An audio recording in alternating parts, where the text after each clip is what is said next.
যথাগ্নে দাহিকা শক্তি রামকৃষ্ণে স্থিতা হিয়া সর্ববিদ্যা স্বরূপাং তাং শারদাং প্রণমাম্যহম। বন্ধুরা, আজকের সন্ধ্যাটিও কাটুক শ্রী শ্রী মায়ের মধুর সান্নিধ্যে। সারদা সুধা চ্যানেলের প্রয়াসগুলোকে যদি তোমাদের ভালো বলে মনে হয় তাহলে লাইক এবং কমেন্ট করতে ভুলো না, আর অবশ্যই চ্যানেলটিকে সাবস্ক্রাইব করে আমাদের পাশে থেকো। আজকে আমরা দেখব যে সরজুবালা দেবী মায়ের কাছে বাগান থেকে কিছু ফুল তুলে নিয়ে গিয়েছিলেন ঠাকুরকে সাজাবার জন্য। সেই ফুলগুলি দেখে মা আনন্দ করেছিলেন খুব। নীল রঙের ফুলগুলি দেখে মা খুব খুশি হলেন। দুপুরে বিশ্রামের সময় কামারপুকুরের কথাও উঠল। ঠাকুর কেমন ফোড়ন দেওয়া রান্না খেতে ভালোবাসতেন এবং এই রান্না খাবার জন্যই তিনি দক্ষিণেশ্বর থেকে মাছের মুড়ো পায়েসের বাটি ফেলে এখানে এসেছেন। আবার দক্ষিণেশ্বরের ভবতারিণী মাকে মায়ের গাঁথামালা পরিয়ে কেমন সুন্দর দেখাচ্ছে বলে ঠাকুর মাকে এসে দেখে যেতে বললেন, ইত্যাদি নানা রকমের গল্প গুজব মা শ্রী শ্রী সারদা দেবী সরজুবালা দেবীকে করছেন। আর তিনি তা মন্ত্রমুগ্ধের মতো শুনছেন, শুনে রাখছেন ভবিষ্যতে লিখে রাখার জন্য, যা আমাদের কাছে হয়ে উঠেছে এক অমূল্য সম্পদ। এবার বন্ধুরা, আমরা আমাদের পাঠে আজকে প্রবেশ করি। মাঘ মাস 1320 সন। একদিন সকালে গিয়েছি। বাগান থেকে অনেকগুলি ফুল তুলে নিয়ে গিয়েছিলাম।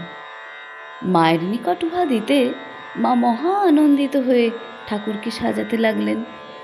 নীল রঙের এক রকমের ফুল ছিল, সেইগুলি হাতে করে বললেন, আহা, দেখেছ কি রং!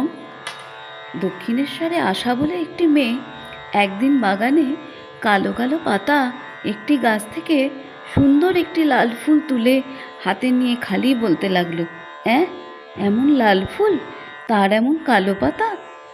ঠাকুর, তোমার এ কি সৃষ্টি! এই বলে আর হাউ হাউ করে কাঁদে। ঠাকুর তাই দেখে তাকে বলছেন, তোর হলো কি গো, এত কাঁদছিস কেন? সে আর কিচ্ছু বলতে পারে না, খালি কাঁদে। তখন ঠাকুর তাকে অনেক কথা বলে বুঝিয়ে ঠান্ডা করেন। আহা, এই ফুলগুলি কেমন নীল রং দেখো! ফুল না হলে কি ঠাকুর মানায়? এই বলে মা অঞ্জলি অঞ্জলি ফুল নিয়ে ঠাকুরকে দিতে লাগলেন। প্রথমবার দেবার সময় কয়েকটি ফুল সহসা তার নিজের পায়ে পড়ে গেল। এই দেখে মা বললেন, উমা, আগেই আমার পায়ে পড়ে গেল? আমি বললুম, তা বেশ হয়েছে। মনে মনে ভাবলুম, তোমার কাছে ঠাকুর বড় হলেও আমাদের কাছে তোমরা দুজনেই এক। একটি বিধবা মহিলা এসেছেন। মাকে তার কথা জিজ্ঞাসা করলুম। মা বললেন, মাসখানেক হলো দীক্ষা নিয়েছি। পূর্বে অন্য গুরুর নিকট দীক্ষিত হয়েছিল। তা মা, মনের ভ্রান্তি আবার এখানে নিলে। গুরু সবই এক, এ কথা বুঝলে না। দুপুরে প্রসাদ পাবার পর বিশ্রাম করতে গিয়ে কামারপুকুরের কথা উঠল। মা বললেন, ঠাকুর যখন পেটের অসুখ করে কামারপুকুরে গিয়েছিলেন, আমি তখন ছেলে মানুষ বউটি ছিলুম গো। ঠাকুর একটু রাত থাকতেই উঠে আমাকে বলতেন, কাল এই এই সব রান্না করো গো। আমরা তাই রান্না করতুম। একদিন 5 ফোড়ন ছিল না। দিদি অর্থাৎ লক্ষ্মীর মা বললে, তা অমনিই হোক, নেই তার কি হবে? ঠাকুর তাই শুনতে পেয়ে ডেকে বললেন, সে কি গো, 5 ফোড়ন নেই?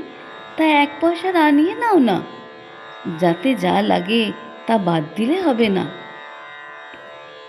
তোমাদের এই ফোড়নের গন্ধের ব্যঞ্জন খেতে দক্ষিণেশ্বরের মাছের মুড়ো পায়েসের বাটি ফেলে এলুম, আর তাই তোমরা বাদ দিতে চাও? দিদি তখন লজ্জা পেয়ে আনতে দিলে। সেই বামুন ঠাকুরনও অর্থাৎ যোগেশ্বরী দেবী তখন ওখানে ছিলেন।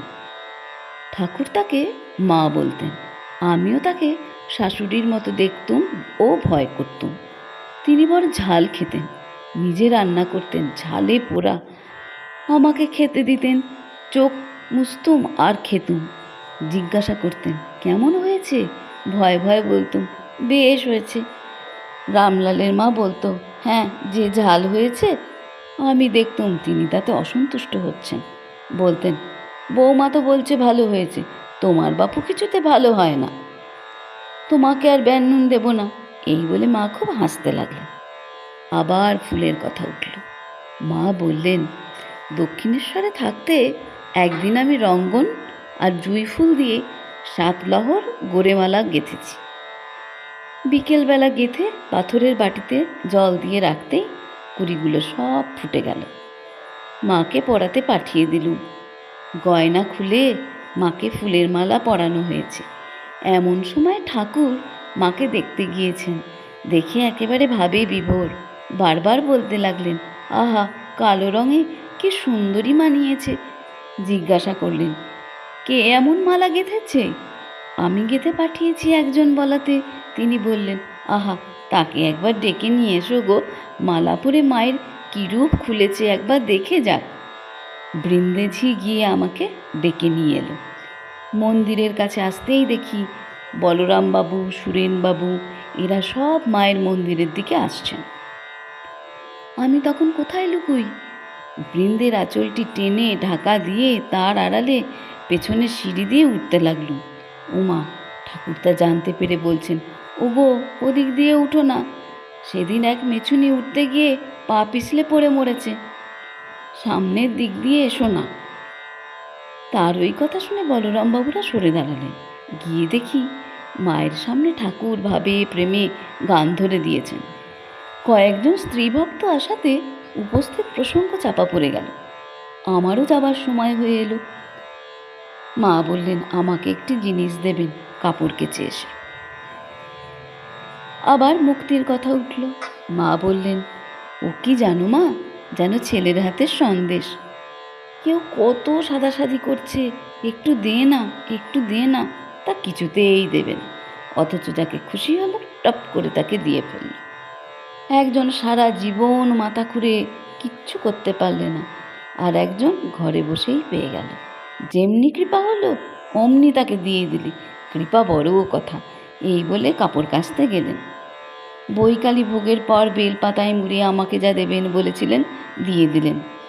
বললেন মাদুলি করে পড়ো, এটির কথা কাউকে বলো না, তাহলে সবাই আমাকে ছিঁড়ে খাবে।